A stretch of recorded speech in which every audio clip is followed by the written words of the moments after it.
আসসালামু আলাইকুম। ইসলামী শরিয়া অনুযায়ী 31st নাইট পালন করা কি ইসলামে বৈধ, সেই সম্পর্কে আজকে আমরা কিছু আলোচনা করব। আপনারা দেখছেন ইসলামিক টিভি চ্যানেল।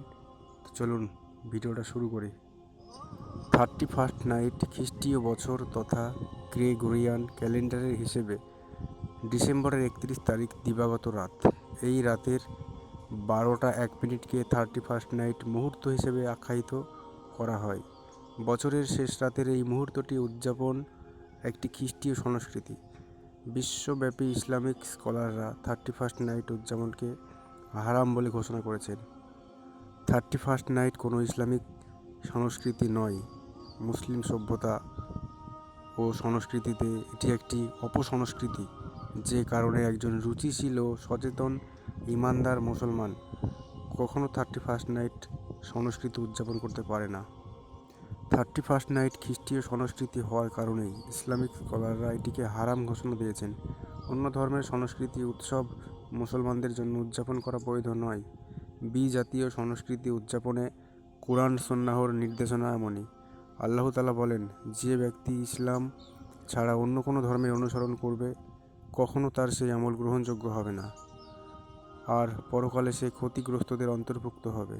সূরা আল ইমরান আয়াত 85।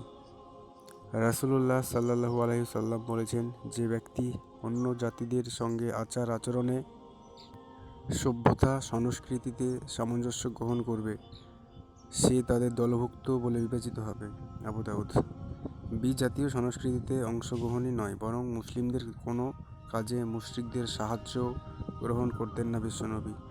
অন্য হাদিসে এসেছে, হযরত আয়েশা রাদিয়াল্লাহু তাআলা আনহা বর্ণনা করেন, এক মুশরিক রাসূলুল্লাহ সাল্লাল্লাহু আলাইহি সাল্লামের সঙ্গে সাক্ষাৎ করে তার সঙ্গে যুদ্ধে অংশগ্রহণের ইচ্ছা প্রকাশ করেন।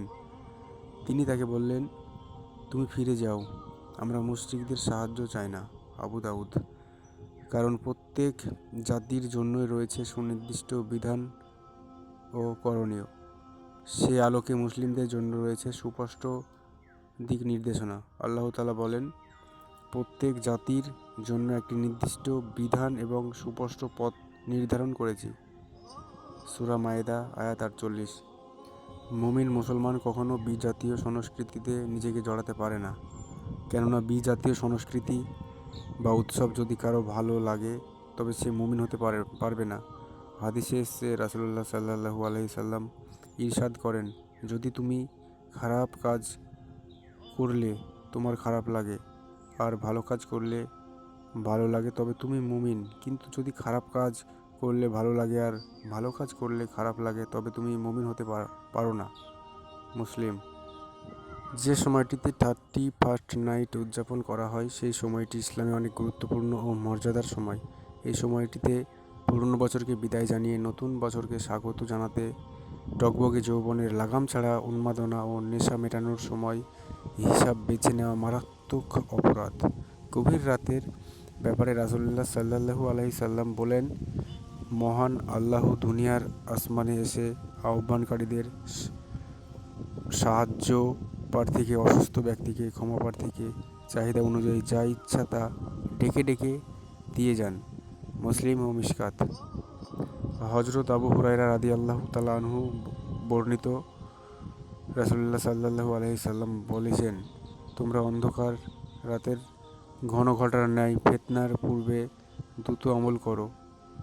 ব্যক্তি ভোর অতিবাহিত করবে মুমিন অবস্থায়, সন্ধ্যা করবে কাফির অবস্থায়, অথবা সন্ধ্যা অতিবাহিত করবে মুমিন অবস্থায়, ভোর অতিবাহিত করবে কাফির অবস্থায়।